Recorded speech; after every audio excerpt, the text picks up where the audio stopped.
All right, guys. So the first chapter that we are going to do today deals with just the basic concept of amplifier. So we're not going into a specific operation amplifier in chapter number 1, but this sets the stage to understand the operational amplifier, chapter number 1. What is an amplifier? So an amplifier basically, as you can see here, you have some input voltage coming in, you have some gain that is provided by an amplifier, you have some output voltage going out of the amplifier. And the basic idea of any amplifier is to amplify the input signal that is coming in to at the output signal or any other part in the circuit. There are some conditions that you have to fulfill if you're using an amplifier. And the basic condition of any amplifier is that your signal shape should not change. So if you have a sinusoidal input coming in, your output should also be a sinusoidal input. What can change is the magnitude, which of course, if you're amplifying, the magnitude of the signal is going to change, and the phase of the signal can change. So you can have a shift. You can have a shift in the output signal, and you can have an amplification in the output signal, but the shape is not going to change. If input is sinusoid with a specific frequency, the output must have the same frequency. The phase can be different, but the frequency should be same. If your circuit is fulfilling this condition, then your circuit is operating as an amplifier, basically, what we call linear amplifier. So as you can see here, if this is your input right here, ones and zeros are coming in, or high level and low level are coming in, the output is just amplified. The same output, but the levels are changed. It is going low exactly at the same time as the input is going low, level is changed, and it is going high at the same time that the input is going high. The only thing is magnitude of the output is high. The same thing that you can observe in the sinusoidal signal as well. This is your input signal, sinusoidal signal, and this is your output signal. Now, output is amplified. However, you can see that output is inverted. When the input is high, the output is low. When the input is low, output is high. So what is the phase difference between the input and the output? 180 degrees. Excellent. 180 degrees. So the phase is different between the input and the output. Phase is different. However, frequency is the same, and the output is a magnified version of the input. So both these signals represent that the circuit is operating as a linear amplifier. Anytime your output does not reflect the shape of the input, your circuit is not amplifying the signal. Should be me. Now, when does it happen? When the output does not reflect the input, even if you're using a proper amplifier. And you will see that when you do the labs and when we discuss that. Every amplifier that you're using, when you use a operational amplifier or any amplifier, of course, you have to bias the amplifier. So in semiconductor devices, you discuss the biasing of transistor and all those things. Anybody remember why biasing is important for transistors, MOSFETs? What is the importance of biasing a circuit? Anybody remember that from semiconductor devices? Why do we need biasing? Say it again. Set up the circuit for what?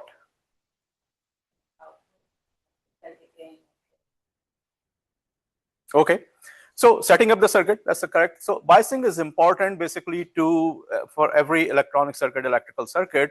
The device is not going to work until you supply energy to the device. So if it's an amplifier, the amplifier cannot just amplify the signal out of nowhere. It requires some energy to give the energy to the incoming signal to change its magnitude, right? That energy is coming from the biasing of the circuit. There are two purposes of biasing the circuit. And we discussed that in semiconductor. The first purpose is of course, that you need to energize the circuit in order to, let's say if it's an amplifier, to amplify the incoming signal to the output, right? If you don't bias the circuit, and biasing is done usually DC sources, right? You use 5 volt, 0 volt, or 5 volt -5, or 15 or -15. Biasing is done using DC sources. The power that is coming, or the energy that is coming from those DC sources, that energy is used to basically excite your electronic circuit and to amplify the signal that is coming at the input of the signal. So the signal that you're amplifying is an AC signal.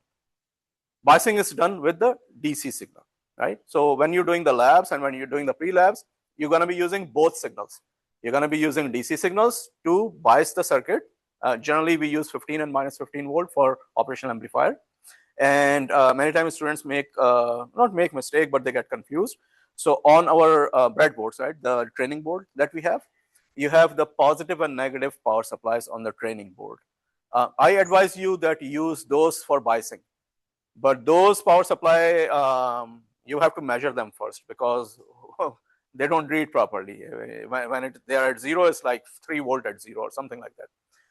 But you can use that to bias your operational amplifier. We're going to be using 15 and -15, I believe, for operational amplifier. And then the AC signal is going to be coming from your function generator in general, whether it's a AC sinusoidal signal or a square wave or a triangular wave or any type of waveform that we are using. So biasing is important. The first thing is biasing is important to excite the circuit, to give energy to the circuit so that it can amplify the output input signal at the output. This cannot happen without biasing.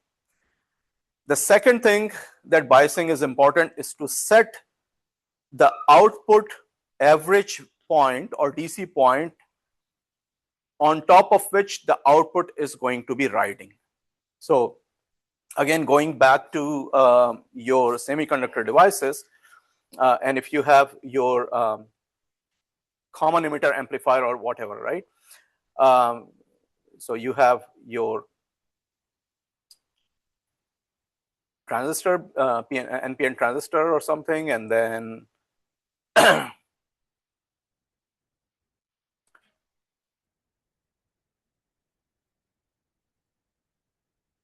so let's say this is your common emitter amplifier, VCC, and then you should also have a VBB over here, the DC biasing for the base, or you can have a voltage divider circuit and one source in order to produce biasing. But whatever the circuit is going to be, that's apart from that, the fact. Let's say you are taking the output at the collector for the common emitter amplifier. So this is where your output is taken, right here.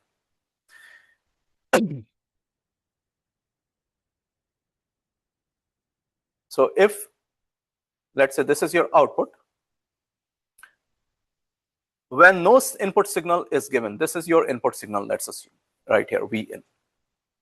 When no input signal is given, the output is going to be hovering at a specific DC value because of the biasing. We want this DC value in general, if you're using amplifier, we want this DC value to be where? Who's going to answer that? Not as VCC. Where should be this DC value? Let's say if this is a common emitter amplifier and you are without any input signal, you are setting the biasing voltage at the collector. What should be the ideal value of that biasing voltage? Anybody remember from semiconductor devices?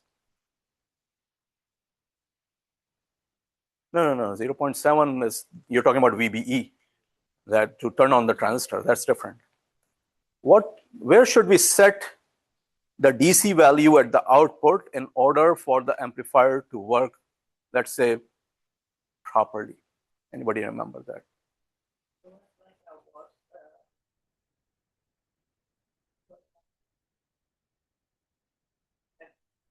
It was like a what it was as an amplifier. Yeah, so that's one question. If you want the common emitter amplifier, let's say, to work properly, it amplifies a signal based upon the amplification, of the circuit. And the first step is to bias the circuit, of course, to excite the circuit, to excite the transistor. Without biasing the circuit, transistor is not going to work. So when you are biasing the circuit, you're going to observe a voltage at the collector, the DC voltage at the collector, which is the biasing voltage. The question is what that DC voltage should be in general. It's not VCC. You said VCC, you said VCC. It's not VCC. Anybody remember from semiconductor? No? Okay. That has to be half of VCC, approximately. What is the reason it has to be half of VCC? Anybody remember that? Okay. So let's go back. So this voltage here, ideally, it should be close to half of VCC. It can be up and down a little bit, but generally, we want this voltage to be somewhere at VCC by 2. What is the reason for that? The reason is when you are sending a signal to amplify, to be amplified, and remember that signal is going to appear at the collector or the load that is connected to the collector across that load. That signal is amplified, which means that signal is going to be riding on this, right? Now, if you set it at VCC, what's going to happen? You don't have any room on top for the signal to amplify, because VCC is the limit. You cannot exceed VCC, right? But if you set it at half of the VCC, you have approximately equal room on top of half of VCC and at the bottom of half of VCC for the signal to be amplified. So you have, let's say if your VCC is 15 volt, your signal can be amplified from 7.5 volt to 0 volt, basically, if you're setting it at half of VCC, right? So that's the second part, important part, as why do you do biasing? To do biasing, the first thing is, of course, that is required in order for the circuit to be energized. And the second is, for the biasing to be properly done, you need to set the output DC level such that when the signal, when your actual signal that you're amplifying is riding on that DC level, it has enough room to ride on top of that DC level and at the bottom, such that you have the maximum room to fluctuate the output signal. If you have less room at the output, let's say you set it, if VCC was, let's say, was 15 volt, and instead of setting it approximately 7.5, you set it at 9 volt, then you have 6 volt on top before it is going to flatten out at the top part, which is the saturation, and it will have more room at the bottom. So you will have unequal, basically, it's not going to be symmetric. You won't be able to amplify the signal symmetrically in that case. So that must have been discussed in semiconductor. Again, you might have forgot about that, but that's the second important aspect of doing biasing, that to set the output DC level such that you have enough room for the signal to oscillate above that DC level and below that DC level. Okay.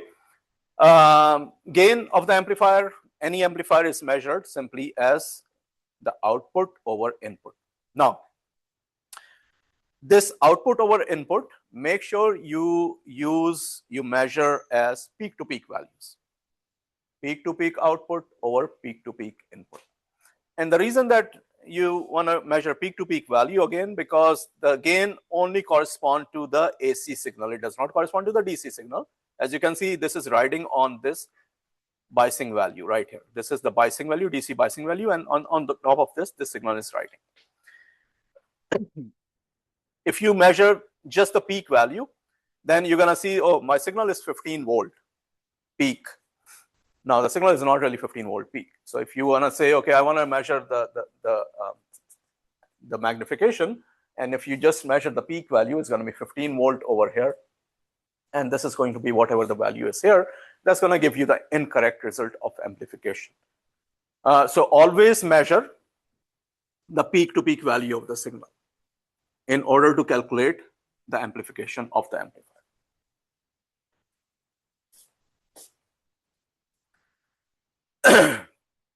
And this is what we call the open circuit amplification of the amplifier. We're going to look at the closed circuit as well. Most of the amplifiers, they can be treated as dependent or controlled sources.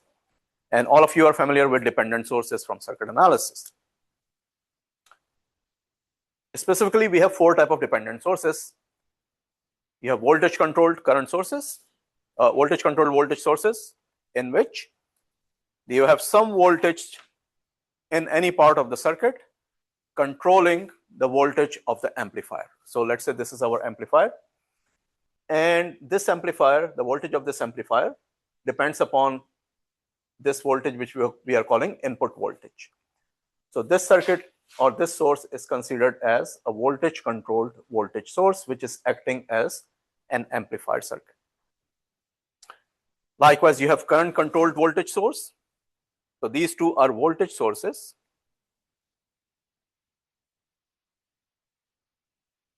These two are voltage sources. One is controlled by the voltage, one is controlled by the current. And then you can also have voltage controlled current source and current controlled current source. So these two are current sources. And all these can be considered as type of amplifiers, because the output of each of these sources depend upon the input multiplied by some amplification factor. So if you look at the voltage controlled voltage source, it's a voltage amplifier. So let's say this is the output of the amplifier. Let's say this is the output of the amplifier. And the output of the amplifier depends upon the amplification factor A times the input voltage V input. And in general, we call it voltage controlled voltage source. Current controlled voltage source, same thing. This is the output of the amplifier. And this output of the amplifier is the value of the output of the amplifier depends upon this current that is flowing in some part of the circuit. We're calling it input current, I input, but it can be any current. But the output of this voltage source depends upon that current times your amplification factor. In this case, amplification factor, we are calling it Rm, which is called trans resistance, because this is, as you can see, is Ohm's law. V is equal to I times R. So that amplification factor, in this case, we just call it trans resistance, Rm. The third is voltage controlled current source. So these two were voltage sources, the first two. Now we have voltage controlled current source. So as you can see, you have a current source and there is some voltage in the circuit somewhere. We call it input voltage, Vi. And then you have the output current, I naught. And the value of this output current depends upon the voltage Vi multiplied by what we call transconductance. Instead of trans resistance, we call it transconductance. Conductance, of course, everyone knows that it's 1 over resistance, the reciprocal of resistance. So this is an example of MOSFET where the current, anybody remember operation of MOSFET? How does a MOSFET operate? In general, not going into much detail. Anyone? How many, what are the 3 terminals of MOSFET they're called? Anybody remember that? Gate, drain, and source, 3 terminals, right? Current flows from drain to source. And the voltage is applied between gate and source. So this voltage can be considered as the voltage that is applied between gate and source. And this current can be considered as the current that is flowing from drain to source. So a voltage controlled current source is an example of MOSFET actually, because the voltage that you're applying at the gate, between gate and source, it controls the flow of current from drain to source.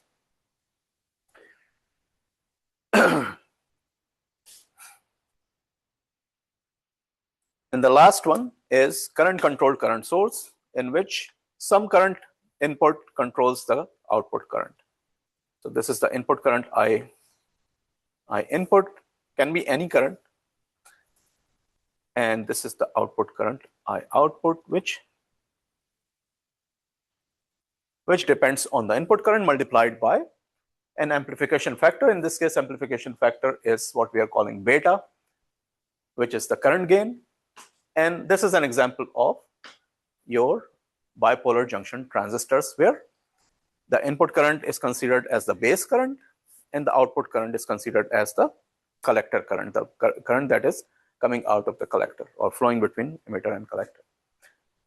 So as you're changing the base current, the collector current, it does change. And in the active region of bipolar junction transistor, the collector current, which is I naught, depends upon the base current multiplied by the amplification gain, current gain, which is beta. So these four circuits, they are an example of your amplifier circuits actually.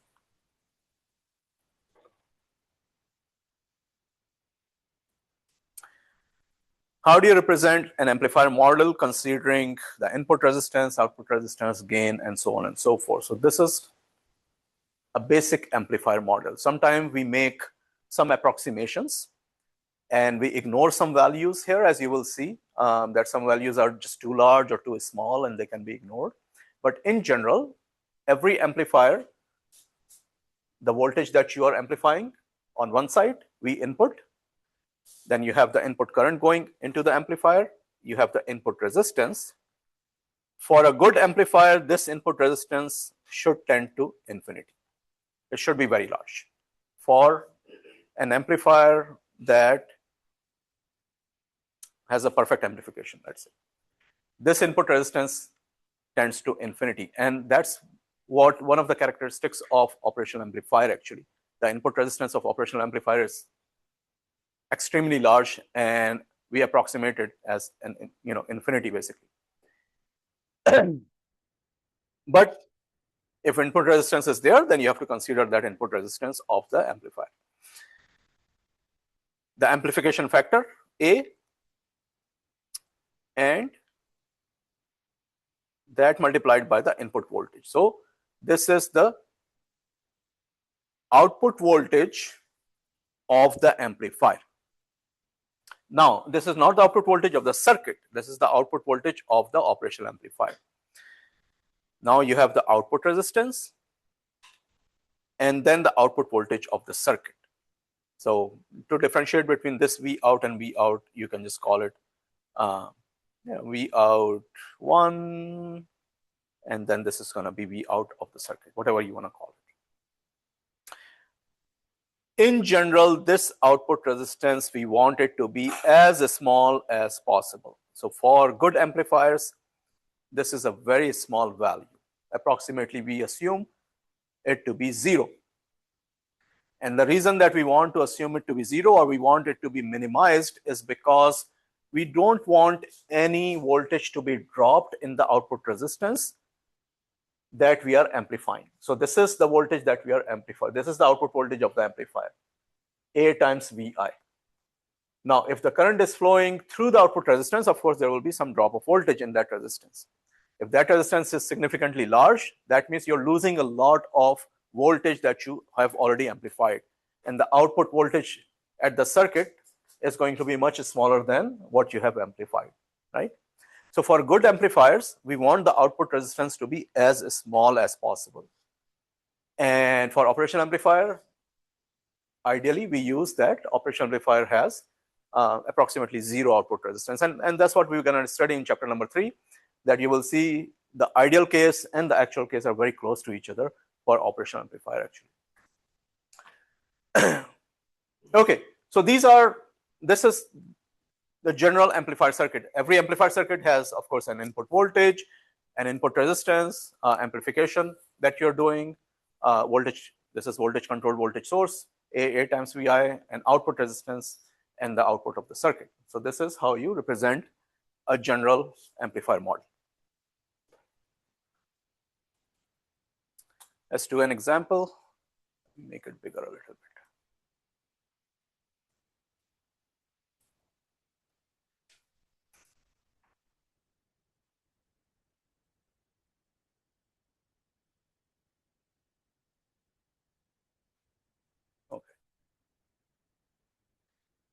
this is an amplifier given to you. And again, this amplifier, we are not showing any biasing voltage right now. This amplifier must be biased with some DC voltage, the biasing level must be set. We are only concerned right now with the amplification of the input signal.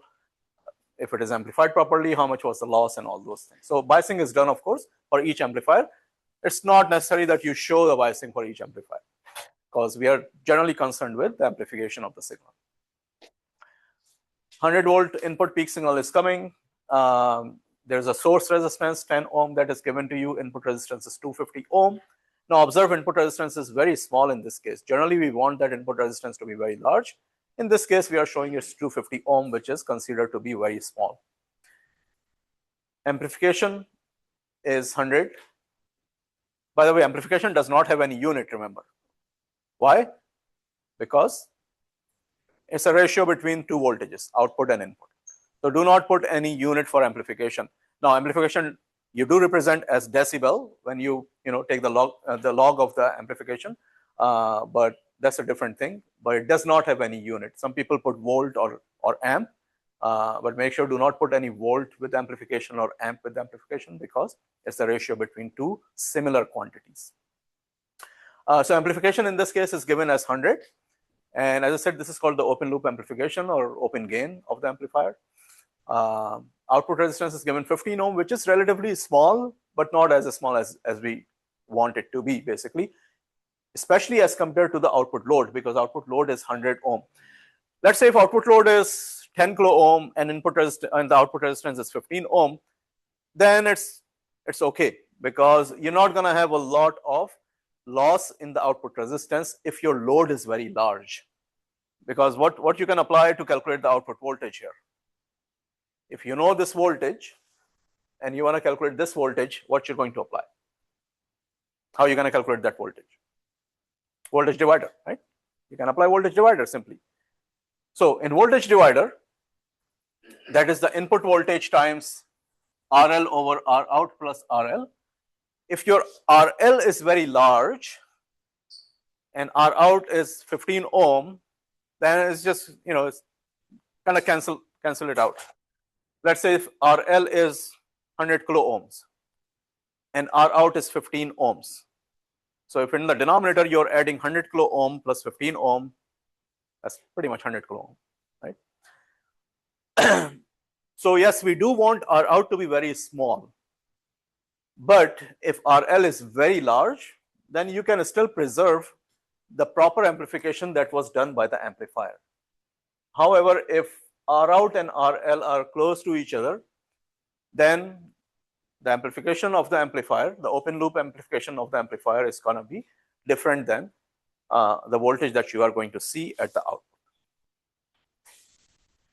All right, so let's solve this thing. What they're asking: an input sinusoidal voltage is 100 volt, as we can see, connected to a linear amplifier, source, internal resistance. So these are all specs given to you. We have already put down all these values. They're asking us determine the overall gain of the circuit. Now, overall gain means A from output to the source. So sometimes we call it SO. From output to the source. That's the overall gain, which is V out over Vs, the ratio between the output voltage over the source voltage. Now, this overall gain is different than the gain of the amplifier. This gain of the amplifier is the ratio between this voltage, basically, and whatever the voltage is going to be at the output of that amplifier.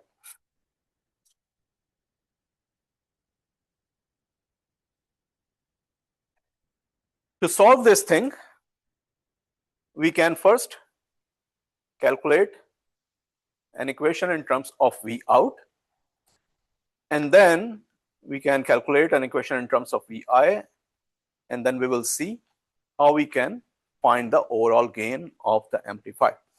So generally, when we are solving circuits like this, we have, so let me see.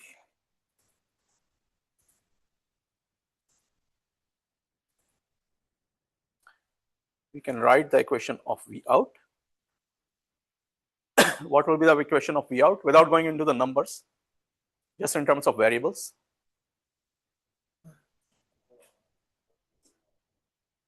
AVI, okay. So that's going to be RL plus R out using voltage division times A times VI. So that's your output voltage. Okay. And then what is the equation for the input voltage here? This is the input voltage right here.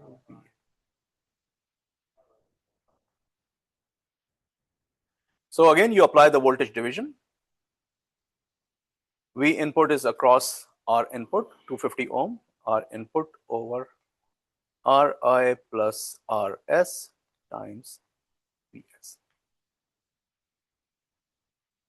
So you have an equation for the output voltage, and you have an equation for the input voltage that has Vs. So you can write down the Vs in terms of V input, which will be Vs is equal to V input times Ri plus Rs over Ri. So let me go ahead now. Oops. Let me go ahead and make it smaller again so I can just write on this slide.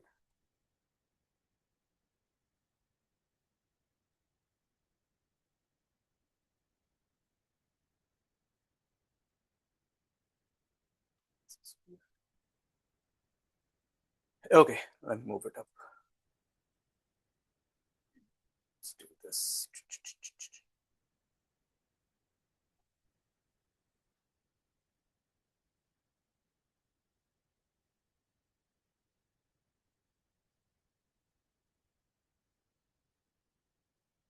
I'll write it again. Easier for me to write it again then.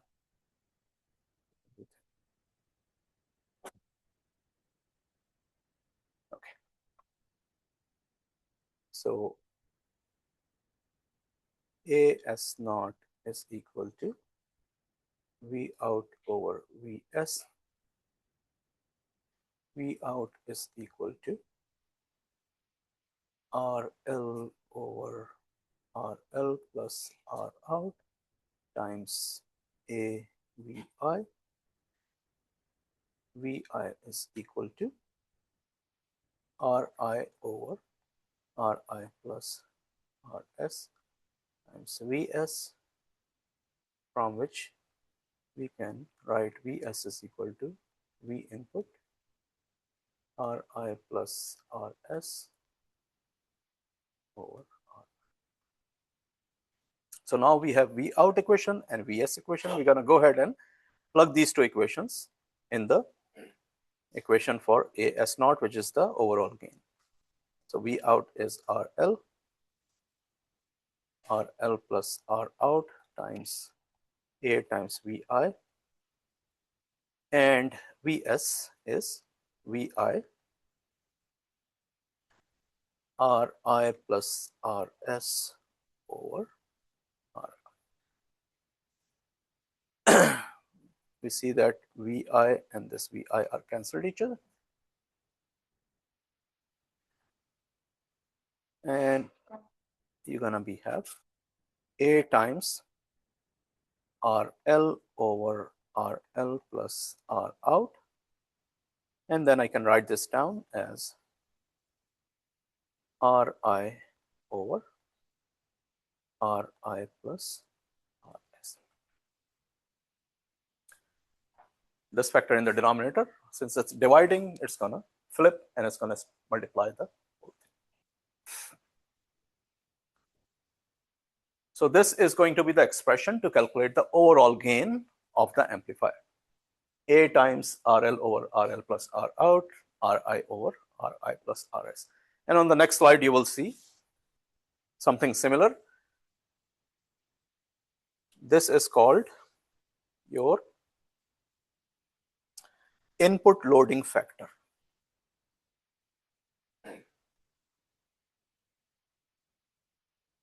This is called input loading factor. It reduces the total gain of the amplifier because this is going to be less than 1. denominator is higher than the numerator. This is called the output loading factor. So this is at the input of the amplifier, this is at the output of the amplifier. And the job of these two loading factors is to reduce the overall gain of the amplifier. So this is called the output loading factor. Output loading factor. And this is the intrinsic gain of the amplifier or open loop gain of the amplifier. Intrinsic or open loop gain.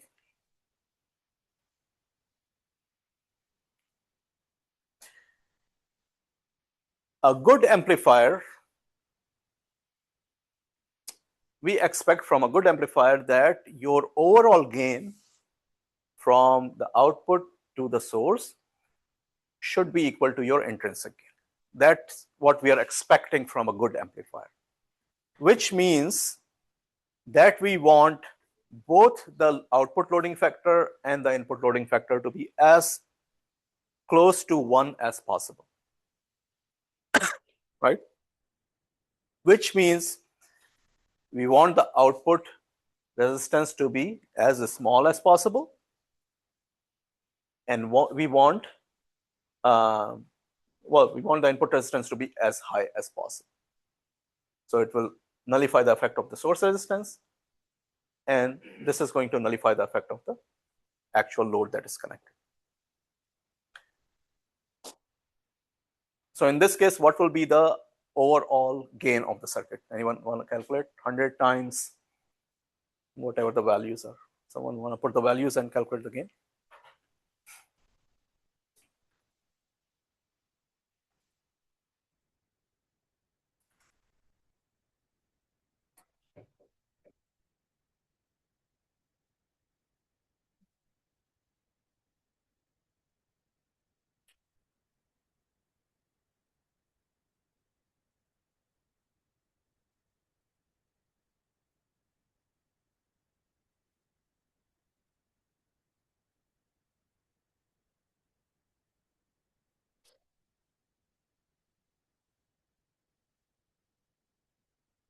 Yes. 0.83 doesn't sound right. It should be close to 100 because the intrinsic gain is 100. So this is going to be less than 1, and this is going to be less than 1, but 0.83 is too small. It has to be close to, it might be 83. I don't know if you're doing 0.83. It's 83, right? Yeah. Anyone else calculated the value? You're getting 0.83 as well? No, I didn't calculate. Yeah, you have to put A is 100. Yeah, so it's 83. 83, okay. So it's approximately 83.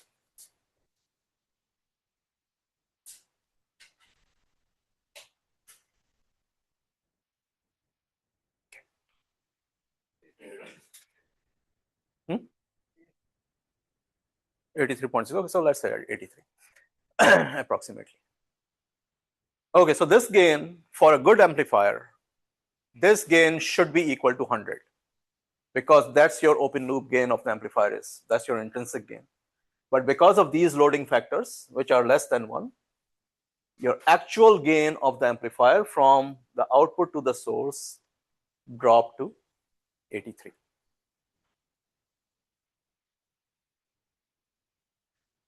That means your output of the circuit is going to be 83 times 100 volt. So 8.3, 8300 volt, 8.3 kilovolt is going to be the output of the circuit as far as voltage is concerned. That's a very high output. It might be truncated because of the biasing, but again, theoretically that will be the value, 8.3 kilovolt at the output when you multiply 83 by the input voltage, which is 100 volt. So 83 is AS naught, VS is 100 volt, so the output voltage will be 8300 volt. It's not required in the problem to calculate the output voltage, but that's how you're going to calculate if it is required.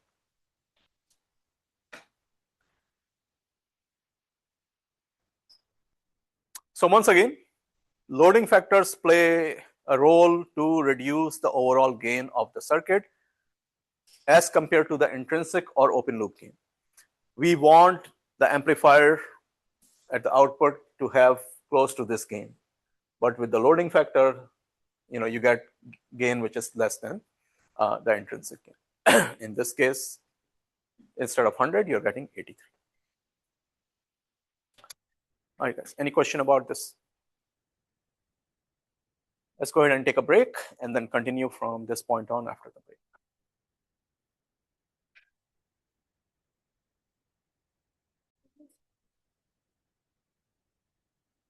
Okay, guys, we're gonna go ahead and start.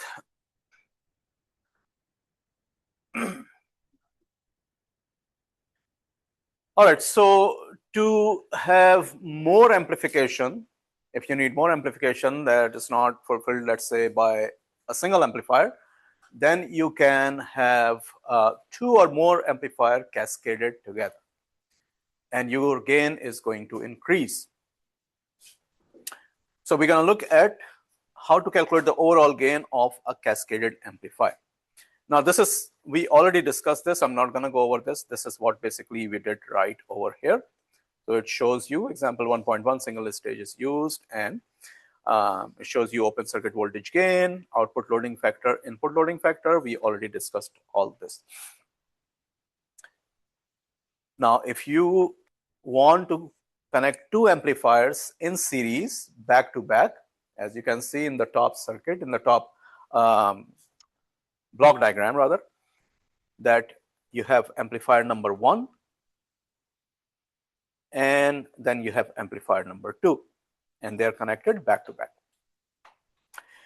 Each amplifier is going to have its input resistance, output resistance, and its intrinsic gain or open loop gain.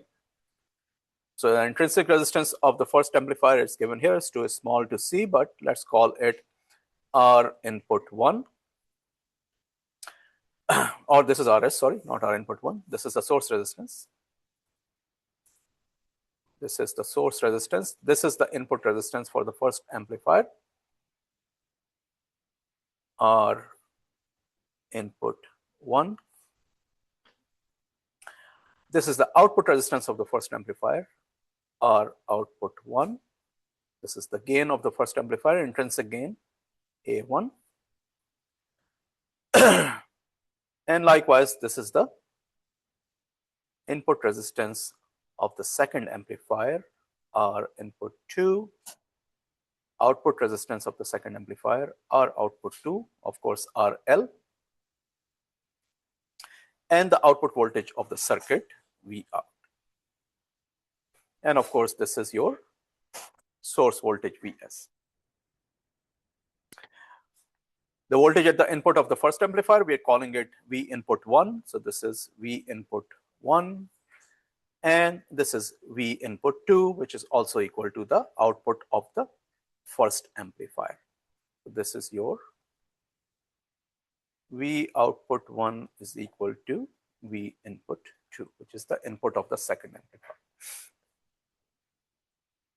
So these are different variables that shows input output resistance as well as the intrinsic gain of each amplifier. Similar to how we carried out the calculation of the overall gain of the amplifier, that is from the source to the output, AS naught, which is output over source voltage. We are doing the same thing like we did over here. It is equal to V out over V input 2. Let me see if I can, let me see if I can increase it so everyone can see. Okay, let's see if I can increase it.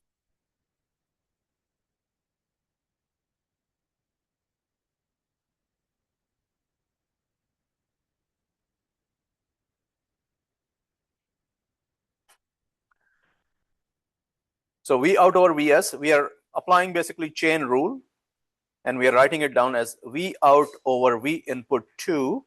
V input 2 is right over here, times V input 2 over V input 1, V input 2 over V input 1, times V input 1 over Vs. So basically, your V input 2 and V input 2 will cancel out, and V input 1 and V input 1 will cancel out, and you will be left with V out over Vs. And then for each of these voltage ratios, we can write down in terms of our variables, especially the numerator part. So V out, again, we apply the voltage division on the output circuit. V output is equal to RL over R output 2 plus RL times A2 times V input 2. As you can see over here, RL over RL plus R out 2 times A2 times V input 2. V input 2, which is right over here, which is equal to V output 1. V input 2 is equal to R input 2 divided by R output 1 plus R input 2 times A1 times V input 1, which is, again, we are applying voltage division on the middle circuit to calculate the output of the circuit, which is the input of the second circuit. And likewise, from the input circuit, this circuit, we are going to apply voltage division again to calculate the input voltage V input 1 in terms of Vs. So R input 1 over R input 1 plus Rs times Vs. So all we are doing is the application of voltage division on each of these circuits, the output circuit, the center circuit, and the input circuit. And we write down the output of each of these circuits in terms of voltage division. Yes, go ahead. I'm sorry?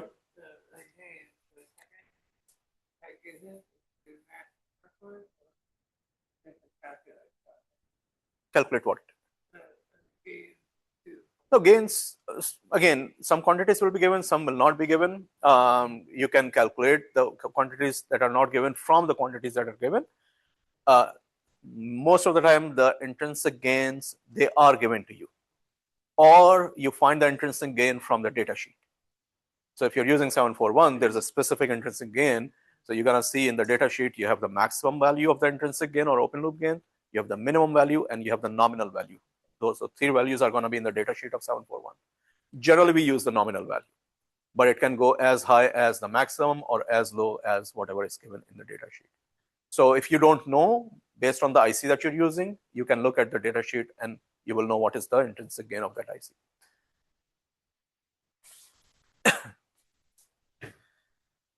Okay, so now we're going to go ahead and cancel out some of these voltages that we have. So V input 2 is cancelled out by V input 2, V input 1 is cancelled out by V input 1, and Vs will be cancelled out by Vs. So what will be left with is RL over RL plus R out, which is right here, times A1. I think I'm writing this first right here. R input 1 over R input 1 over Rs times A1. So I'm going backward. Basically, when I'm writing this equation, I'm going backward. R input 2 over R input 2 plus R out 1 times A2, and then RL over RL plus R out. And the reason I'm writing backward is because this is your input loading factor from the first circuit, R input 1 over Rs plus R input 1. This is your, I'm writing it interaction factor between the stages, whatever you want to call it, but this is the loading factor of the middle stage, which will be R input 2 over R out 1 plus R input 2. And then this is the loading factor of the output stage, RL over RL plus R output 2. And these are the intrinsic gains of stage number 1, A1, and stage number 2, A2. Now you can expand this to as many amplifiers as required. All you have to do is just follow the same pattern. So for example, if you have one more amplifier, which will be the output stage, then this is going to become your second stage. And then that's going to be your third stage. So if you have another stage over here, then all you have to do is whatever the gain of that stage times the loading factor of that stage multiplied by this equation. So all you have to do based upon how many amplifiers you're using, your overall gain is going to be loading factor of that stage times the intrinsic gain of that stage multiplied by loading factor of the next stage times the gain of the next stage. So this will keep on going like that, right? And again, you can always do the derivation, but since you see the pattern, you just have to follow that pattern. So you also have A3, let's say, so you're going to have A3 times the loading factor of that stage. As you can see again, the loading factor is going to reduce the value of gain, overall gain. Your overall gain was supposed to be A1 times A2, as simple as that. So if A1 is 100, A2 is 10, you're expecting an overall gain of 1000. But because of the loading factors, your overall gain is going to be reduced. It's not going to be the same from the output to the source as you are expecting it to be. Now, once again, if your input value is too high, input resistance is too high as compared to the source. Likewise, if output resistance is small and input resistance is too high, and the same goes over here, then these values are going to be very close to 1. The ratio of these resistors will be very close to 1, and then your overall gain and your open loop gain are going to be very close to each other.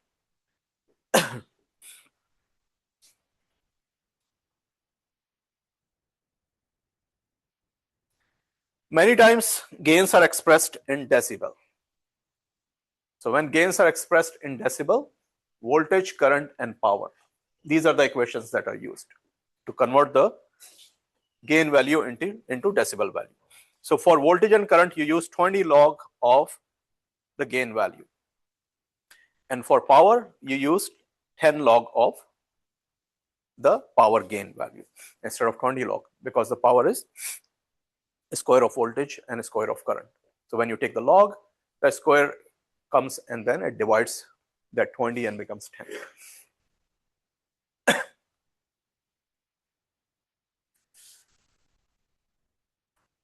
Now, anytime a gain in decibel is given and you want to calculate the actual gain, let's say if you have AV is 200 decibel. So if AV is given in decibel, 200 decibel, and if you have to calculate AV, how are you going to calculate AV if you know the decibel value from the formula?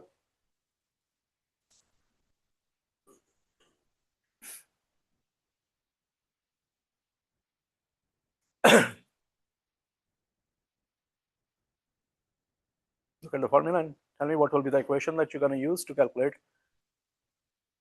the linear value of AV, not the logarithmic value of AV.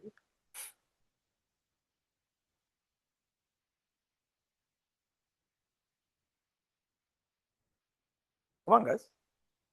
Go from log to the linear from the equation.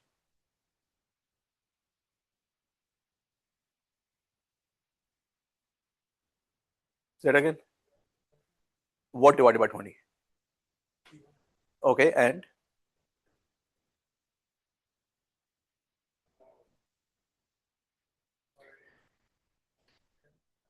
not multiply. Huh? No. No, it's not the natural log. Come on.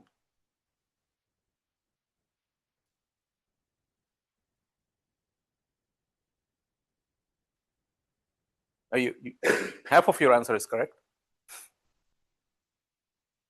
How you go from log to linear value? What do you do?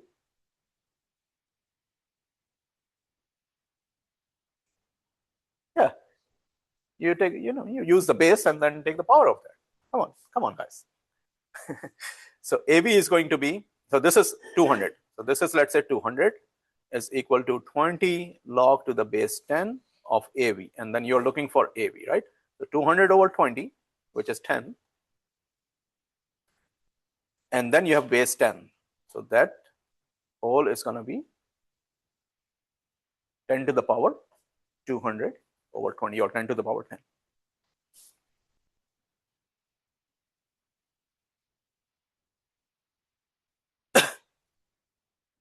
and that is going to be your gain in the linear scale.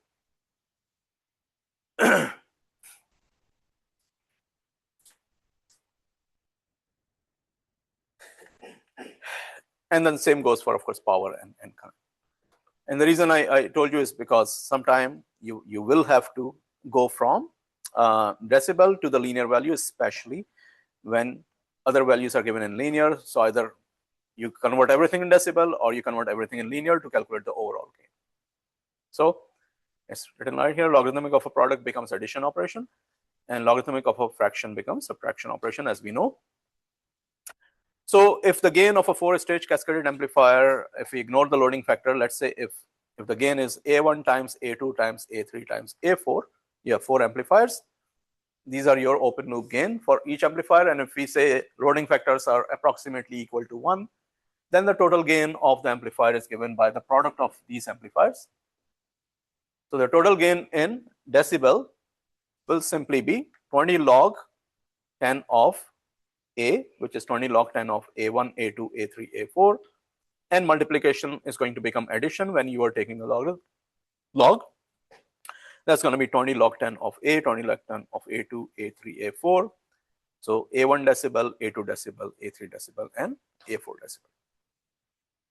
So the product in the linear scale is going to become sum in the logarithmic scale for each value of the gain. However, these values of the gain are going to be in decibel, and these values of gain are the linear values A1, A2, A3, and A.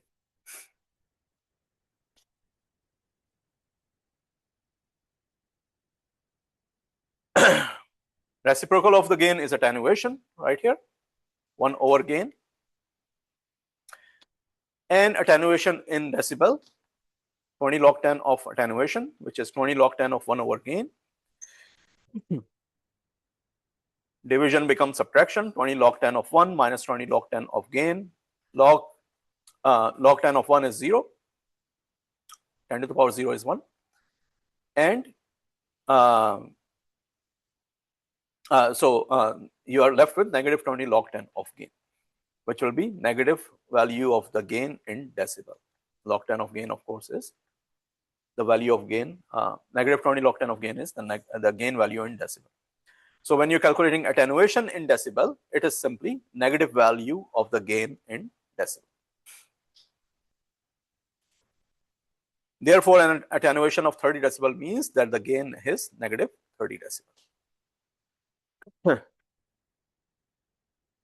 If some values of the gain are given in decibel and some values are not given in decibel, they're given in the linear scale, you have to either convert all of them in decibel, including the loading factor, and solve the problem in the logarithmic domain.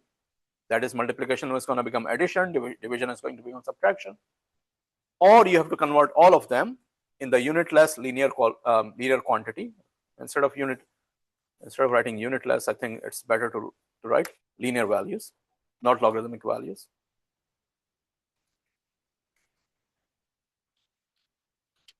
Linear values, and then solve the problem, which may be easy. The point is that you cannot mix logarithmic values and linear values when you're solving a circuit, an amplifier circuit. If some are given in the logarithmic scale, some are given in the linear scale, you have to have one scale and then solve everything. Let's look at this example. 2-stage amplifier has open circuit gain of the first stage to be 10 decibel. So A1 is 10 decibel.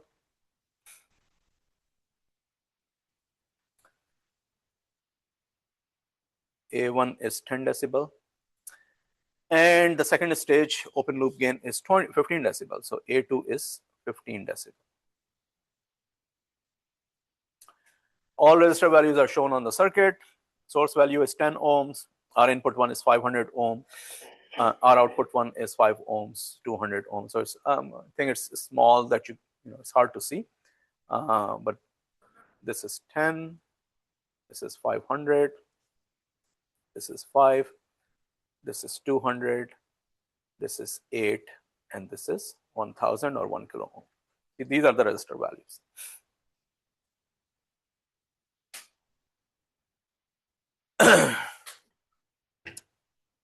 Calculate the overall gain in both decibel and linear scale. Why I know why I'm putting the unitless quantity and linear scale. And calculate the output voltage for a peak input voltage of 100 millivolt. So this is a cascaded amplifier with two stages. You have the, of course, the input stage, the center stage, and the output stage. So you have two stages of amplifier.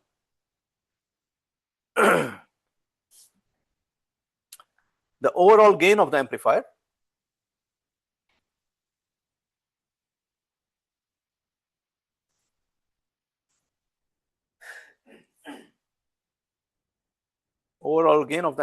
is going to be calculated using the input loading factor, which is R input 1 over Rs plus R input 1 times the intrinsic gain of the first amplifier A1 times the loading factor of the center stage, which will be R input 2 over R output 1 plus R input 2. This is R input 2 right over here, and this is R output 1 times the intrinsic gain of the second stage, which is A2, times the output loading factor, which is the load resistance over R output 2 plus the load resistance.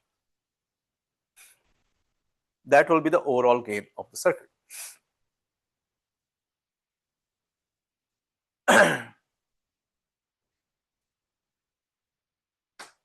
What we are going to do first is we are going to convert A1 and A2 into linear scale from the decibel values, because you cannot put decibel over here.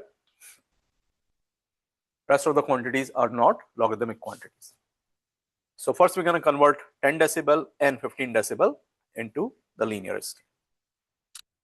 So let's do that.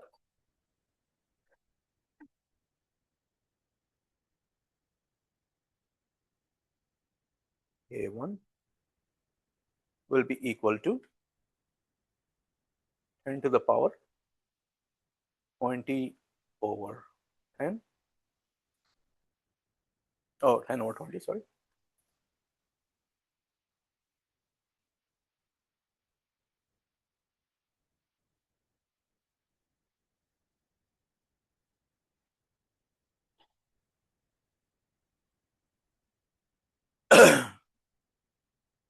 Ten decibel is equal to 20 log to the base 10 of gain A1. And likewise, A2 will be equal to 10 to the power 15 over 20.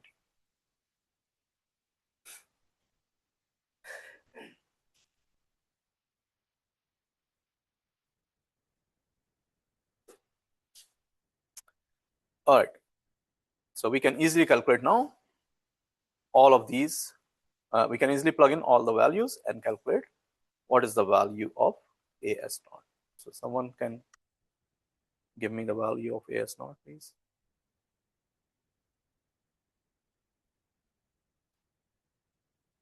Say it again. 15.7. 15.7. That's a total gain. Okay. Anybody can confirm if this value is correct? What are the linear values of A1 and A2?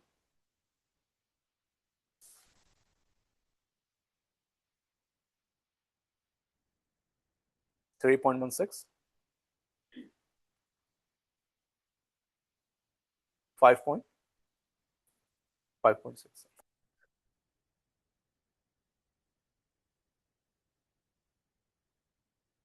So 15.75 is the overall gain. Is that everyone is getting that?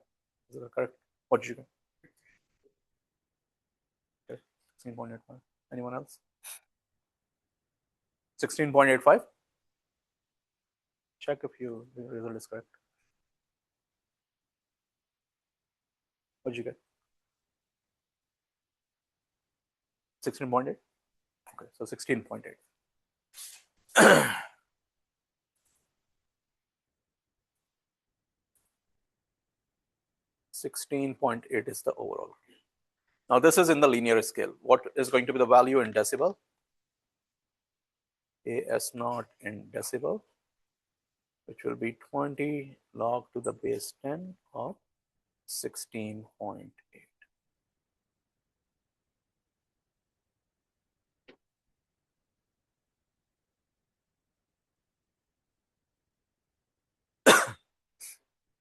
(24) 24.5 decibel.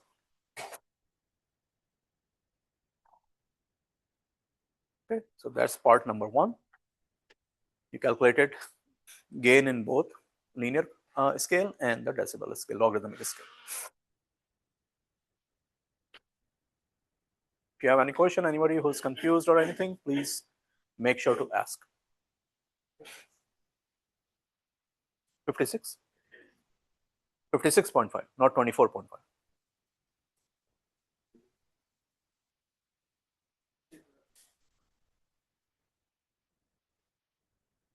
When you have computer in front of you, why are you using your phone? You use a computer.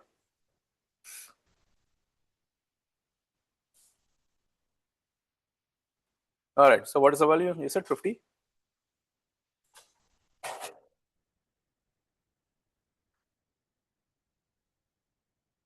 Yes?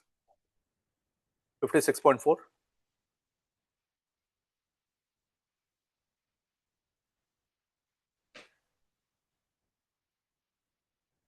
Is everyone getting the same? Make sure don't just copy, make sure you do it as well. At this time, if you do it, you will understand it. If you're just gonna copy, you may not be able to understand everything.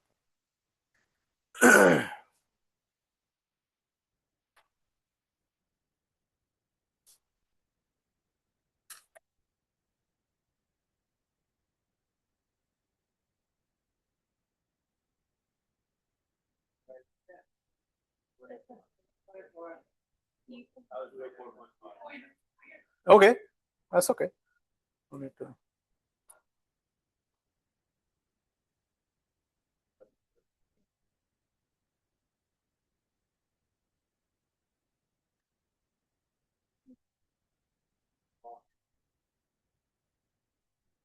Oh yeah, that's the natural log, sorry. 24.5.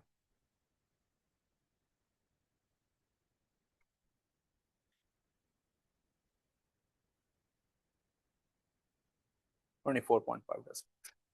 Yeah, in MATLAB, log is the natural log, and log 10 is the base 10 log. Okay, second part is relatively easier. We have 100 millivolt source voltage, and they're asking us what will be the output voltage. So since we have AS not already calculated, so V out is equal to AS naught times Vs, which means 16.8 times 100 millivolt. 100 milli, not just 100.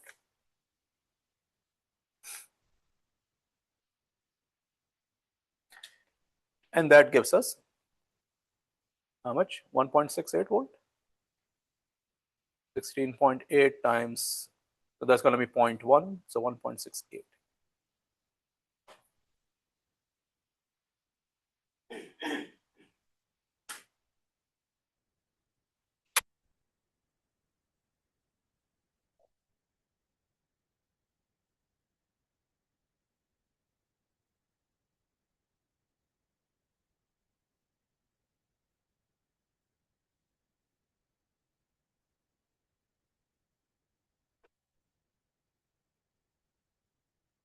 Okay.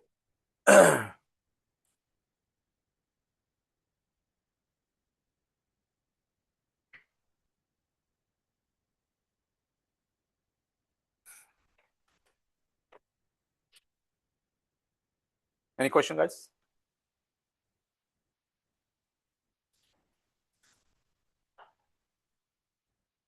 So once again, important thing to remember is if some values are given in decibel and some are given in linear scale, make sure that you need to have one scale only. And I advise you convert everything into linear scale because it's easier to calculate everything in linear scale. And then if decibel values are required, then you can just apply the 20 log 10 and then calculate the decibel value. But sometimes students do make mistake and they don't convert. If for example, if I give 10 decibel and 15 only instead of 15 decibel, I give linear value, one is 15, one is 10 decibel, then convert 10 decibel 3.16, leave the 15 as it is, and then calculate everything and then convert everything back into decibel. In this case, we converted both because both were given in decibel, A1 and A2. All right, the last topic of this chapter deals with the frequency response of amplifier, in the general frequency response of amplifiers, or general frequency response of the first order circuit, because the amplifiers that we are using here, they're going to be only the first order circuits. So circuit analysis, we did study the frequency response of circuits towards the end of the frequency, and I think in integrated circuits, or sorry, in semiconductor devices, you also studied the frequency response of different circuits. But frequency response in general deals with when you are changing the frequency, input frequency of an AC source which is connected to a circuit, and you're observing the output, how the response at the output is going to change as you change the frequency of the input. That's what the frequency response of any circuit is. Every circuit operates within a certain frequency band, because every practical circuit, especially electronic circuits, and if you're using ICs, all the ICs and MOSFET and BJTs, they have internal capacitors. And all of you know that when capacitors are exposed to AC signal, their reactance depend upon the frequency of the AC source, right? So as you are changing the frequency of the AC source, the capacitive reactance of your BJTs, capacitive reactance of your MOSFET, and in general, capacitive reactance of any IC is going to change. And that can change the response of that circuit, of their IC at different frequencies. So in general, all electronic circuits, they operate within a specific band of frequencies as you want them to operate. That's important. So let's say you are creating an amplifier and you said, my amplifier is going to produce 100, the amplification of 100, right? So input is 100 millivolt, output is going to be 100 millivolt times 100. That's going to be my output. I say, okay, very well, the circuit is going to operate as we want it to operate. And then I test the circuit and I say, well, your circuit is not working correctly. It's not giving me the gain of 100, it's giving me gain of 95, let's say. And you said, no, I created the circuit for the gain of 100. And I said, no, it's not working as you created it. What could be the issue? The issue could be that the frequency at which you created your circuit, or for the frequency for which you created your circuit, and you tested the circuit and your gain was 100, perfect. And you gave me the IC and I start operating the IC at a frequency which is not the frequency, or the frequency band rather, for which you created that circuit. And I go outside that frequency band and I say, no, your circuit is not working correctly. Well, circuit is working correctly, but the only thing is I'm not using the frequency band for which you designed the circuit for. So all the practical circuits, they operate within a certain band of frequencies as you want them to operate. That's important because they still operate outside that band, but then your results are going to be not what you're expecting, right?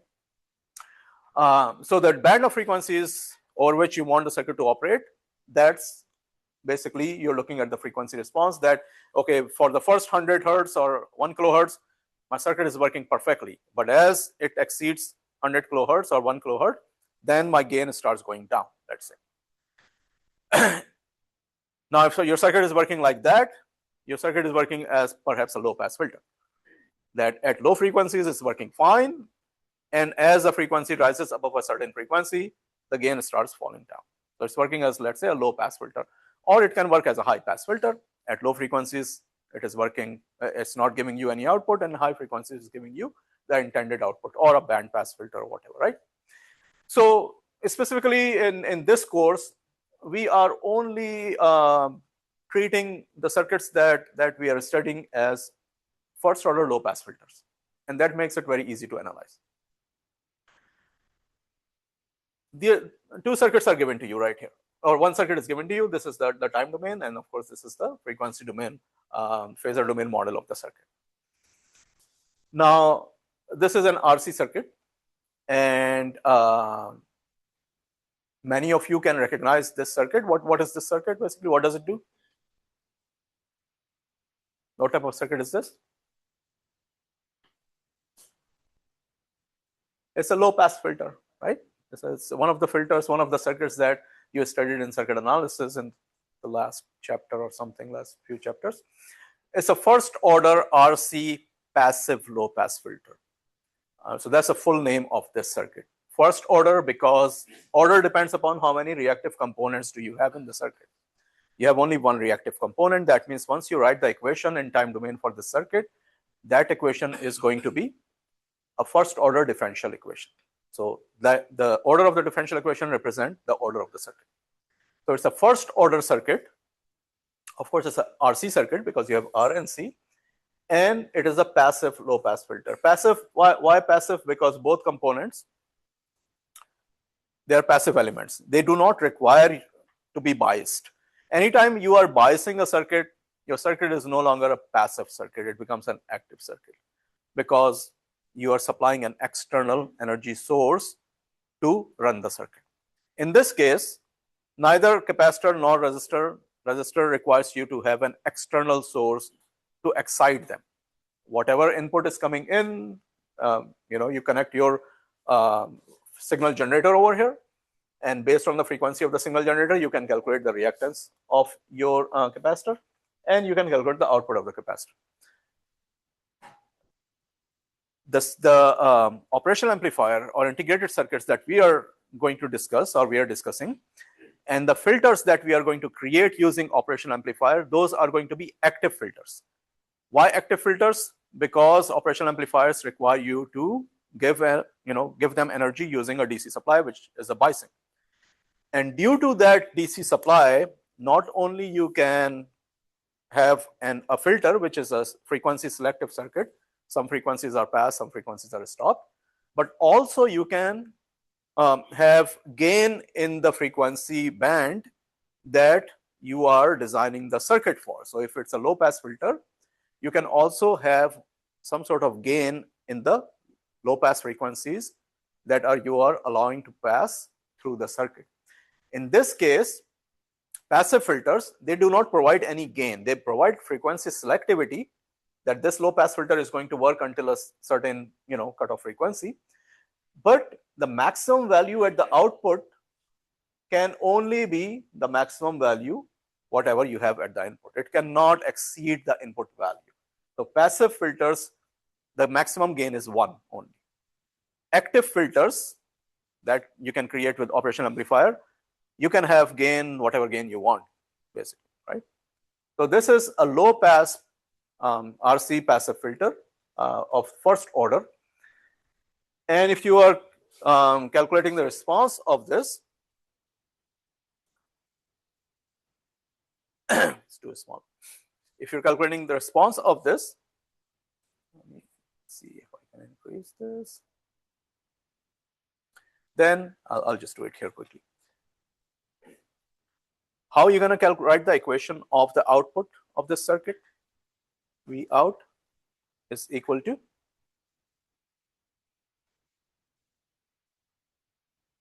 so this is X of C, this is R, this is V. Yes. Voltage division, yes. So X of C over X of C plus R and N.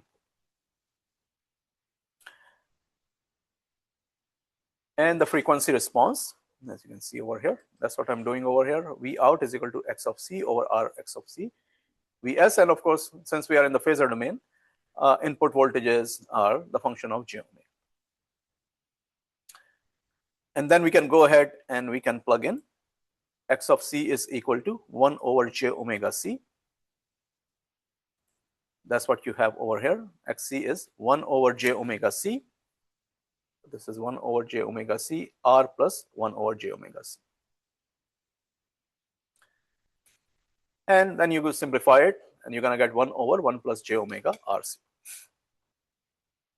That you can also write as, so V out is equal to 1 over 1 plus j omega rc times V in. And that you can also write as V out is equal to 1 over 1 plus j omega divided by 1 over rc times V. And this is the frequency response of all of the first order low pass filters. And we can write it in a generalized form, 1 over 1 plus j omega over omega b.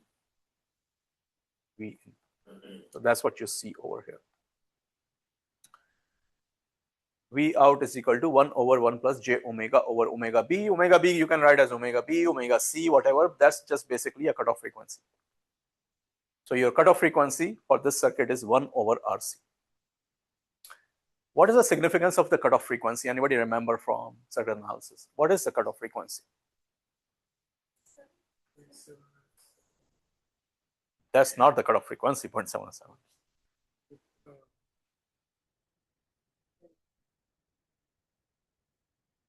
That is the definition.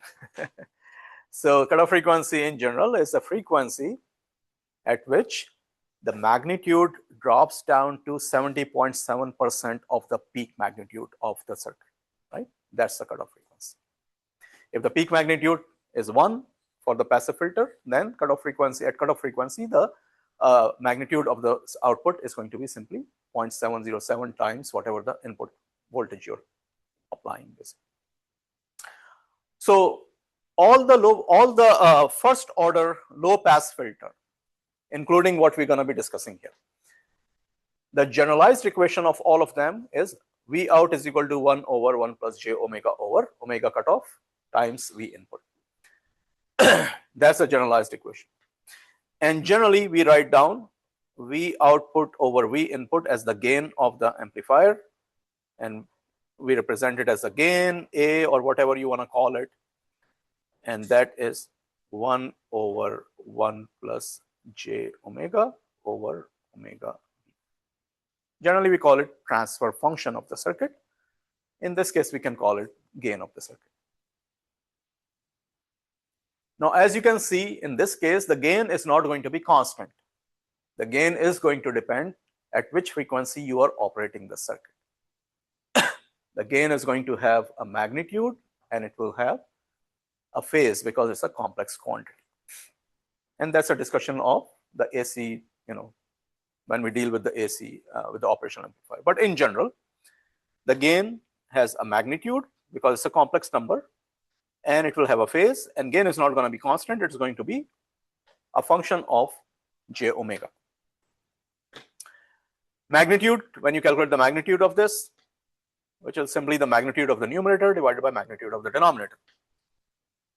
And I know that everyone in this class know how to calculate the magnitude of a complex number, right? What is the magnitude of a complex number? A plus jb.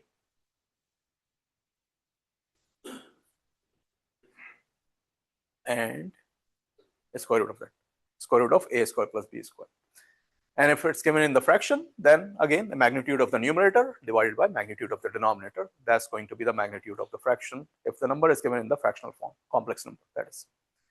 So as you can see, magnitude response of the output voltage is going to be the output voltage magnitude is magnitude of the numerator, which is 1, divided by a square plus b square, 1 plus omega over omega b square, which is the magnitude of the denominator times the magnitude of the input. And the phase response of the output voltage will be, how you calculate the phase response of a complex number? Inverse tan of the imaginary part over real part, right? B over A. And if it is given in the fractional form, then phase of the numerator minus phase of the denominator. And that's what you see over here. Phase of the denominator is 0 because that's a real number, and phase of the denominator is tangent inverse of omega over omega b divided by 1. So of course, divided by 1 is nothing. So 0 minus tangent inverse of omega over omega b. That is going to be the phase response of this. And the output phase is going to be phase of the magnitude, phase of the amplification plus phase of the input voltage. Most of the time system response is given in terms of ratio of the input and output. It's called transfer function, as I mentioned. And in this case, generally transfer function is given in terms of H. But in this case, you can put down A because that's the gain of the amplifier, output over input.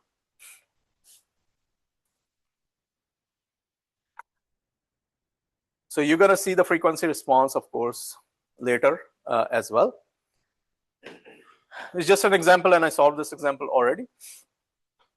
If R is 1 kilo ohm, C is 1 microfarad, determine the break frequency in both radian per second in hertz, and plot the magnitude and phase responses. So the break frequency is 1 over RC, as you can see. This is the break frequency, 1 over RC, omega b. But this is omega b, that means it's in radian per second. So that's going to be 1000 radian per second. And when you calculate omega into f, so remember omega is 2 pi f. So you just divide the omega value by 2 pi to calculate the frequency in hertz or cycles per second. So that's going to be 159.15 hertz. And these are the responses that I plotted in MATLAB, both the magnitude response and the phase response. In this case, I'm using the x-axis in the logarithmic scale, because when you're plotting the response and the scale is x-axis is in the logarithmic scale, then it spreads it out properly and show the proper response. If you use the linear value of x-axis, then the response is not that well, because higher value of frequencies are going to take more space as compared to the lower value. And if your cutoff frequency in this case, which is 1000 radian per second or 159.15 hertz, the response is just going to become squeezed in the first part of your graph. So if instead of using logarithmic scale, if you just use a linear scale, then your response is just going to be like this, something like this. Now I know many of you have taken classes with me. How you're going to draw the response in MATLAB? Who's going to tell me? The students who have taken classes with me, because we have in control systems and signal processing, we have done enough plotting of different things. Yeah, semi-log X. But what are the steps? What are steps you're going to use? First, what you're going to do?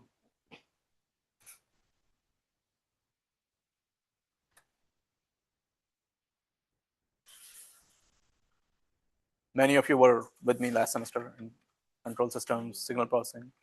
When you're plotting an equation, of course, we have the equation from the previous page. That's what you're plotting. When you're plotting an equation, what do you do? What do you do first?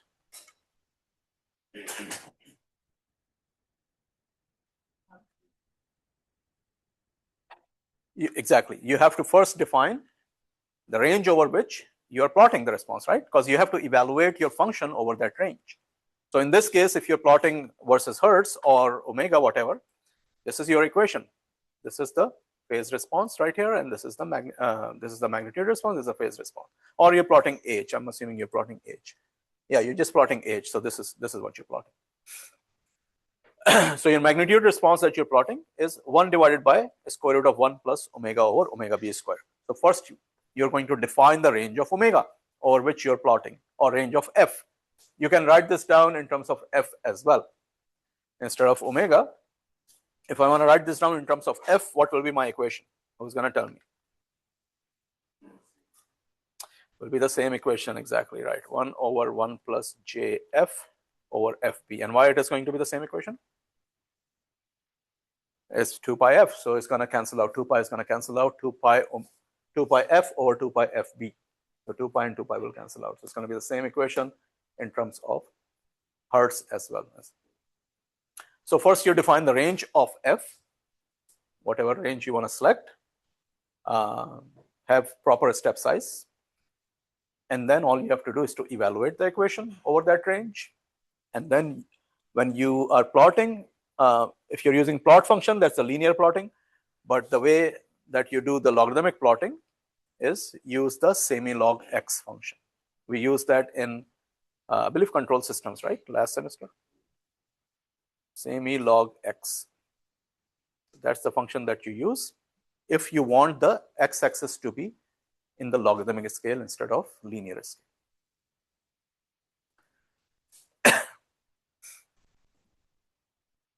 So as you can see, it's a low pass filter.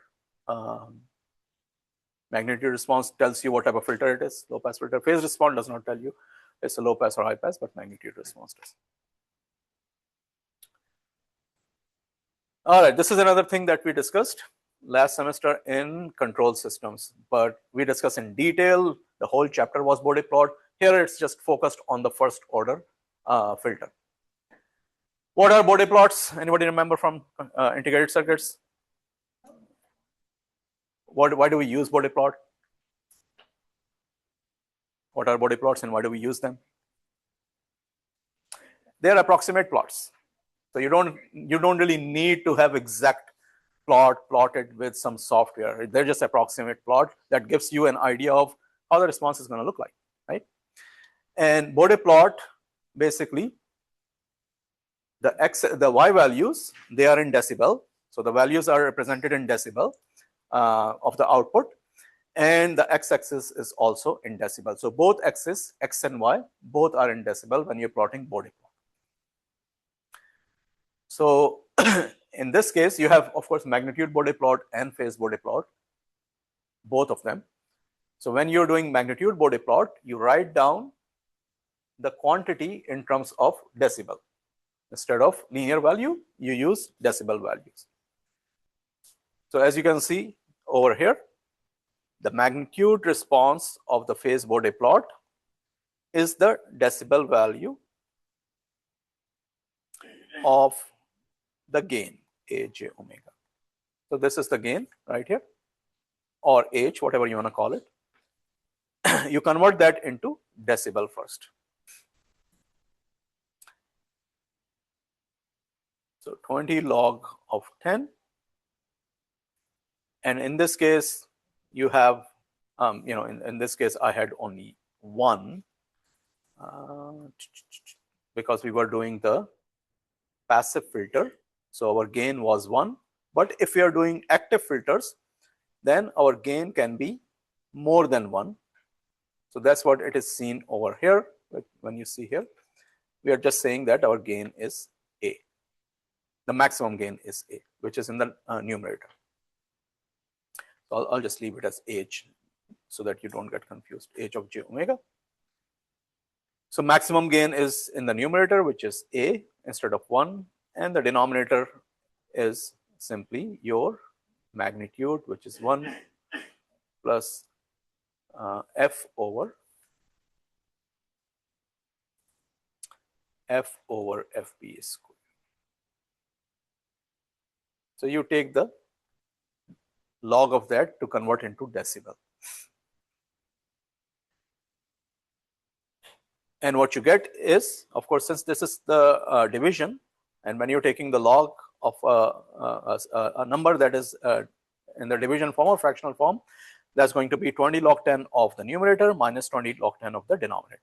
And that's what you see over here, 20 log 10 of A minus 20 log 10 of square root of 1 plus F over FB square. So that's what you are plotting. But what are the approximations? So of course 20 log A is going to be a constant value. 20 log A is going to be a constant value. So when you're plotting 20 log A, that's going to be a constant value for all frequencies. But what about when you're plotting 20 log 10 of 1 over 1 plus F over FB square? That's where you use the approximation. Anybody remember the approximation from last semester? What did we use?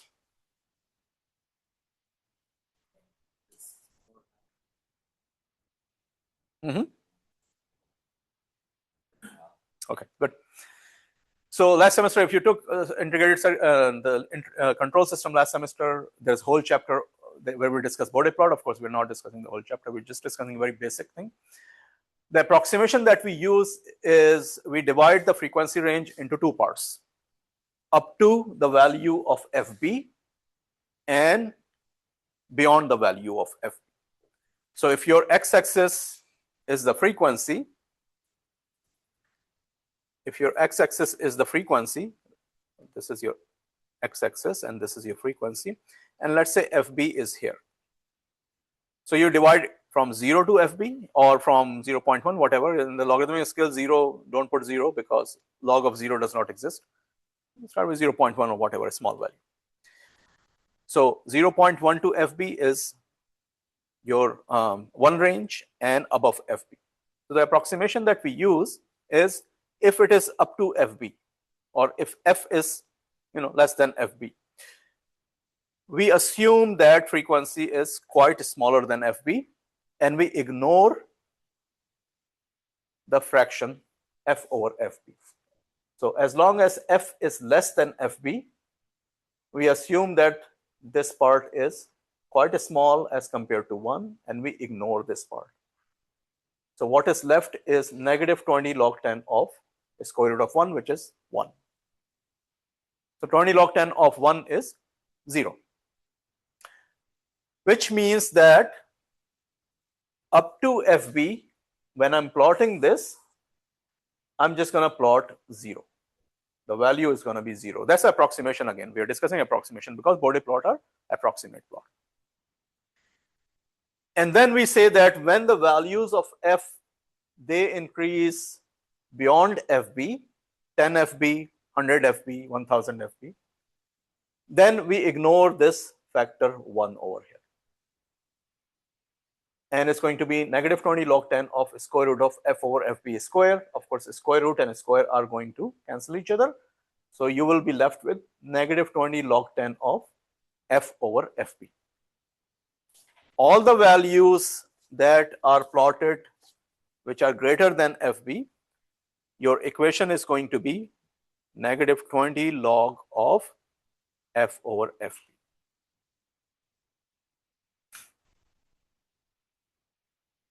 Negative 20 log of F over FB. Now, if F is equal to FB, FB over FB is equal to 1 and the value is 0, which is this. So from 0.1 to FB is 0.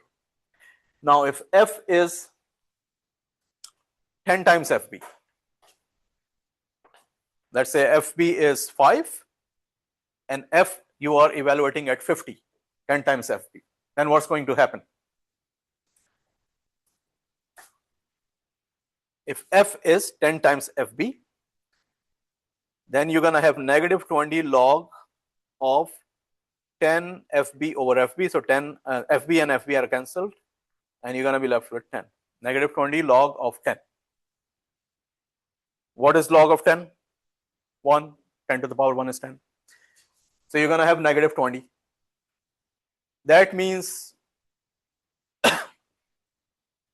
let's say this point is 10 times FB. 10 times FB. That means your gain is going to be negative 20 because it's a negative, so it's going to go down. Your gain is going to be negative 20 decibel at 10 times FB. Now, what about if it is 100 times FB? This is going to be 100. Log of 100 is 2. 2 times negative 20 is negative 40. That means when you have 100 times FB, then the value of the gain is going to be negative 40 decibel. So now you can create an approximate graph, which is the Bode plot of the second factor, which is a linear plot like this. So up to FB, the value is 0. At 10 FB, the value is negative 20. At 100 FB, the value is negative 40. At 1000 FB, the value is going to be negative 60. So this line is just going to go down, and the slope of this line, we call it, or the slope of this line is going to be negative 20 decibel per decade of frequency. As you are changing the frequency every decade, 10, 100, 1000, the value is going to reduce by negative 20 decibel, right? So the slope of this line is going to be negative 20 decibel per decade. And this is going to be the Bode plot of this factor. The Bode plot of this factor, of course, that's going to be a constant value based upon what is the value of A, and that's going to be a constant line. So now when you have the Bode plot of this and Bode plot of this, you're going to combine both of them and you're going to get Bode plot of your system. And again, you don't really need, as I said, any software to do that. This can be done very easily without any software. So this is all the explanation of how to do the magnitude Bode plot that I just explained. So let's look at, and before we do the, let's see, what is this? Draw magnitude and phase Bode plot. Let's do the magnitude Bode plot real quick of this equation. So your equation is, and then we're going to discuss the phase Bode plot. Your equation is H of JF is 4000 over 20 plus JF. This is your equation, which is V out JF over V in JF. So that's a first order circuit, and this is the equation that is given to you. The first thing that you do is you are going to write this equation in terms of the standard form, which is this form right here. A over 1 plus JF over FB. That's your standard form. So your standard form is, let me write down the standard form.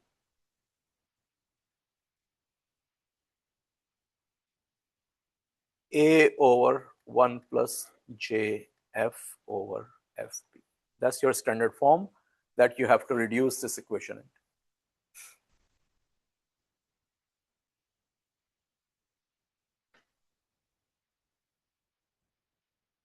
So to write this down into standard form, what we are going to do? We take first 20 in the denominator as a common factor, because you need 1 plus JF over FB.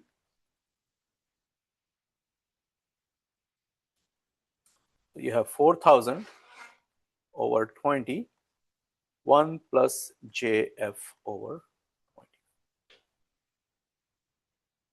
And then 4000 over 20, 2 times 200 is 4000. 200 over 1 plus JF over 20. So now it is in the standard form with A is 200 and break frequency or cutoff frequency is 20.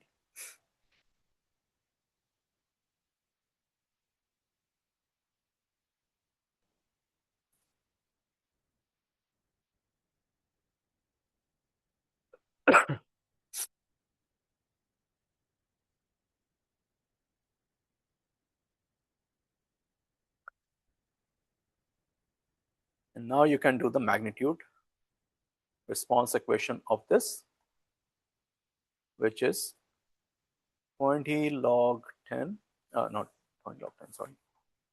Magnitude response is going to be 200 magnitude of the numerator divided by magnitude of the denominator, which will be 1 plus F over 20 squared. So that's going to be the magnitude response equation. Magnitude of the numerator, which is 200, and magnitude of the denominator, which is A square plus B square, square root of that. And in the decibel scale,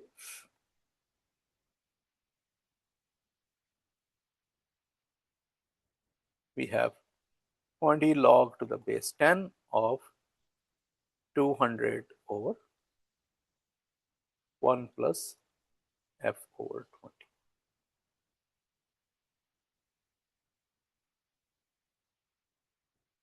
That converts into the decibel scale.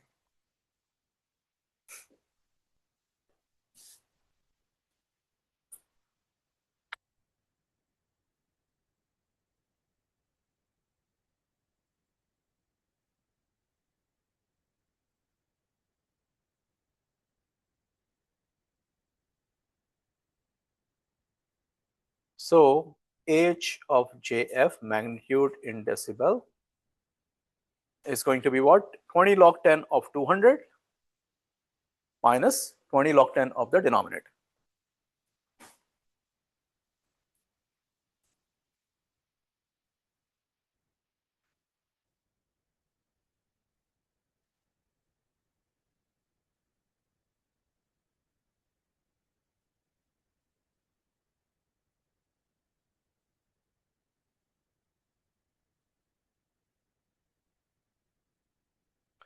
And now we can do the Bode plot of this magnitude Bode plot.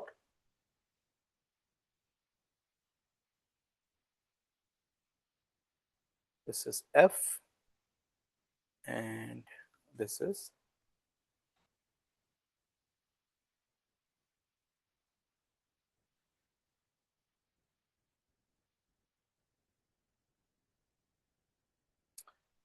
-20 decibel, 40 decibel, 60 decibel, -20 decibel, -40 decibel, -60 decibel. Let's say we start at 0.1, 1, 10, 100, 1000 frequencies in hertz. So x-axis frequency is in hertz, although the scale is logarithmic scale. So each tenfold of the frequency, they have equal spacing, 0.1 to 1, 1 to 10, 10 to 100, they have equal spacing. And of course, the y-axis is in decibel, and I'm just showing you 20 decibel, 40 decibel, 60 decibel, because that's how it drops or go up. So you have to plot two parts on this. First, 20 log 10 of 200. What is the value? Say it again. 46. Okay. So let's draw a dotted line. And this is 46 decibel, which is equal to 20 log of 200. And this is the constant value at all frequencies. And now the second part, as we discussed, until 20 hertz. So let's say this is 10 and this is 20. Until 20 hertz, 200, 2000. Until 20 hertz, we assume that this factor is going to be very small and we will drop it. So it's going to be 0 until 20 hertz. And after 20 hertz, every tenfold of the frequency is going to drop by -20 decibel. So from 20 hertz to 200 hertz, it is going to drop by -20 decibel. So the value at 200 hertz is going to be -20 decibel. The value at 2000 hertz is going to be -40 decibel. You go ahead and join this line as a dotted line.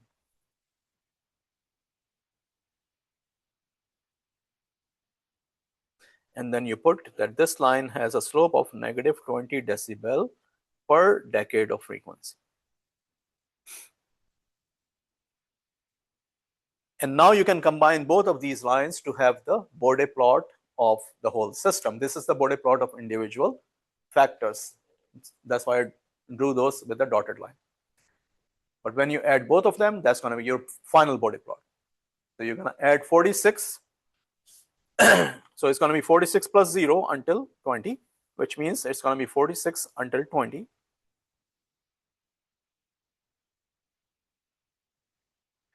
And then after that, it's going to start dropping by -20 decibel per decade. That means at 200, it's going to be 46 minus 20 is going to be 26. So 26 at 200. And that's all you need. You need just 2 points to connect. And then just extend that line.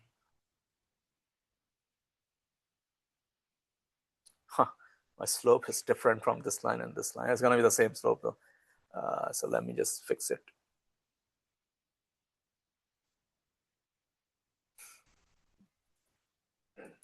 Uh, 26, and then it's going to be -6 somewhere over here.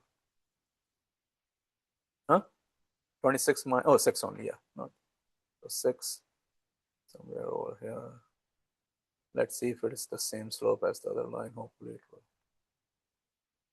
Yeah, approximately. These two lines have the same slope. Don't get confused. I can change this a little bit according to that line.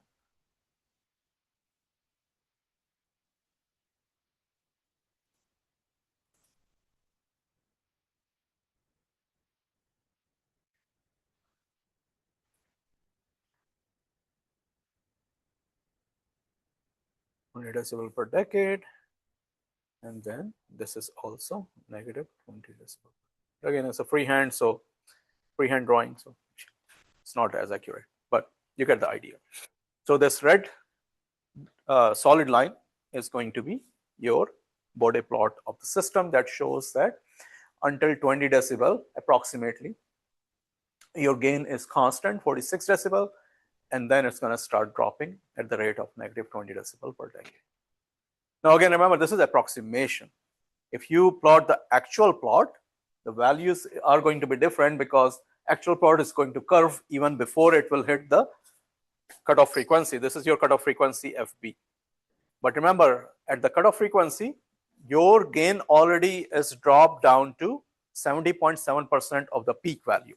So if the peak value is 46 decibel, or in the linear scale, whatever, 10 to the power 46 over 20, then at the cutoff frequency is already going to be dropped down to 70.7% of that peak value.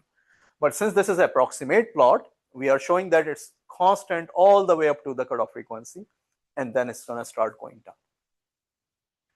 But this is as I said, this is a good way just to see how the system is going to be behaving over different frequencies without plotting the actual plot, frequency plot of the system.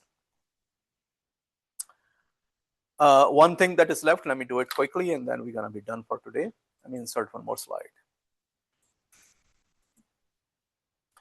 So this was the magnitude Bode plot, as you can see. You can also do the phase Bode plot. And again, that's an approximate plot that depends on the phase, that shows the phase response of the system, how phase is changing as the frequency is changing. Now, this is your H of JF, as we know.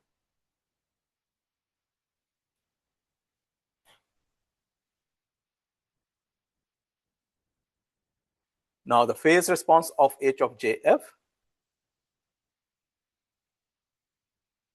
is going to be phase of the numerator, which is 0, because that's a real value, and phase of the denominators, which is going to be tangent inverse of imaginary value, which is f over fb, over real value, which is 1, so f over f.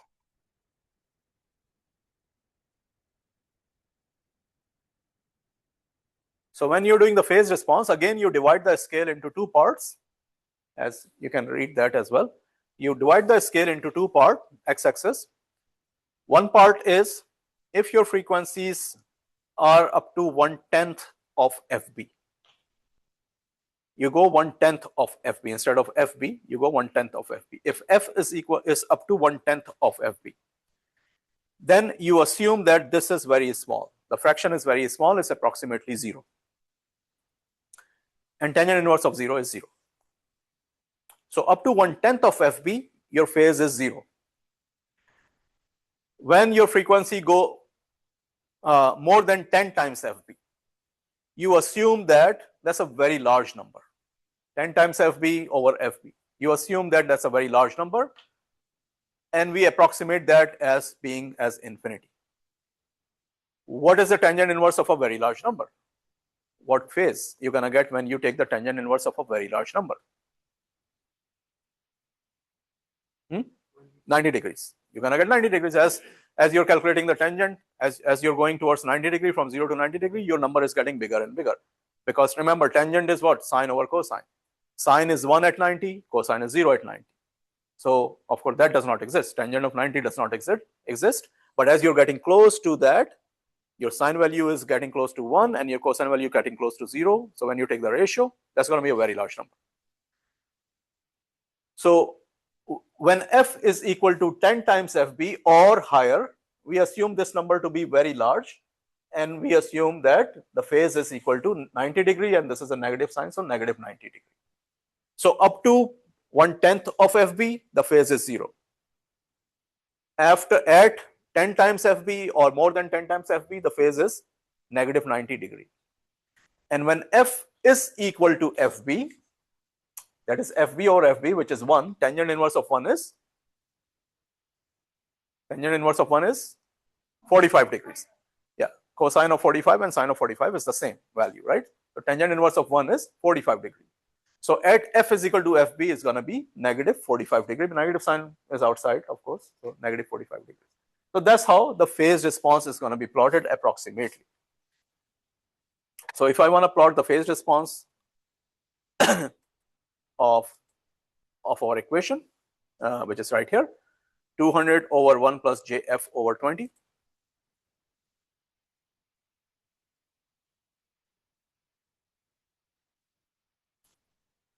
Phase Bode plot, that is.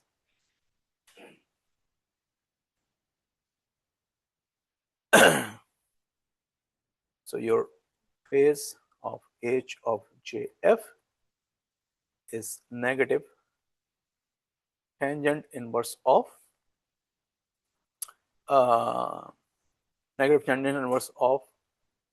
f over 20. F over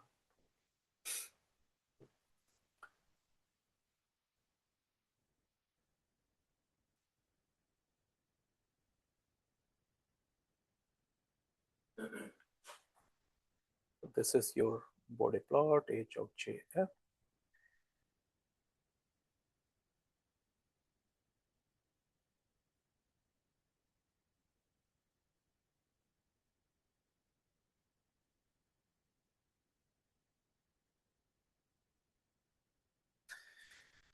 Okay, so 20, let me see, this is 20 right here, this is 200, 20, and this is 2. So these are the important frequencies, 1/10 of the cutoff frequency, at cutoff frequency, and 10 times the cutoff frequency. So up to 1/10 of the cutoff frequency is going to be 0 degrees. So until 2 is going to be 0 degrees. At 200, so on y-axis we can show 0 degrees here, negative 45 degrees, and then negative 90 degrees. These are the three important values. At 200 or above 200, you're going to have negative 90 degrees. So negative 90 degrees is starting at 200. And then at 20, which is FB, you have negative 45 degrees. So we're just going to connect this with a straight line. And that's going to be the Bode phase plot of this. This is negative 45 degrees per decade. Slope of this line is negative 45 degrees per decade of frequency.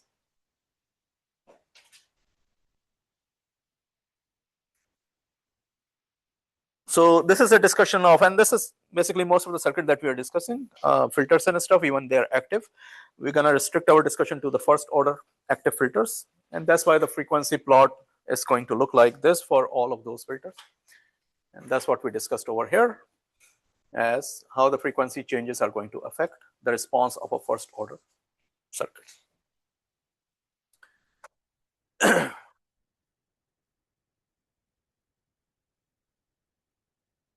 All right, so this chapter is finished. We are done for today. If you have any question, please feel free to ask.